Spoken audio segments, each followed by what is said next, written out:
Anlaşıldı. Yok. Şu an 5 liraya yetmiştik.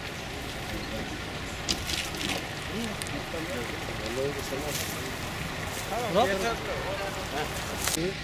Şeye çıkıldı. İlerideki siyah fiyat aracı kimin? Siyah. Bak sol taraftaki.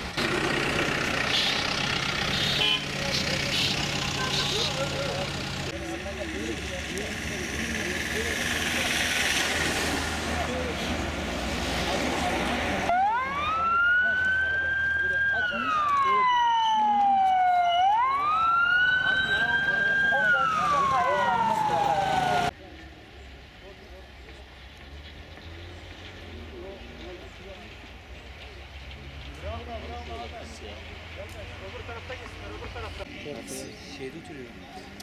Buradan böyle gelip böyle mi? Buradan mı çıkıyor? Oradan geldik. Oradan geldik. Kim ya? Yüzbaşı. Çalışın Ahmet kenara gelmiş. Tönler. Arabayla sürüyor.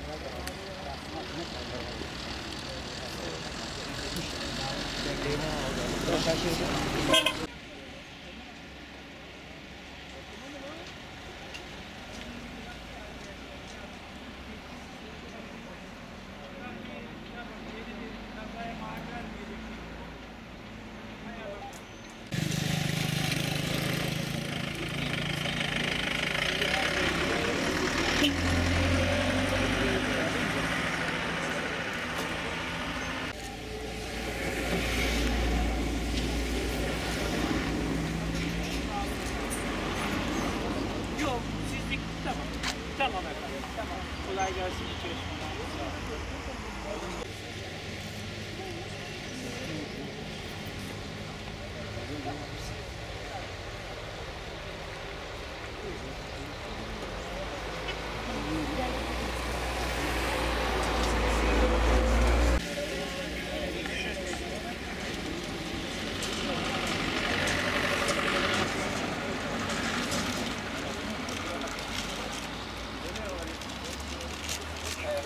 Diğer şeye kadar çekiyor.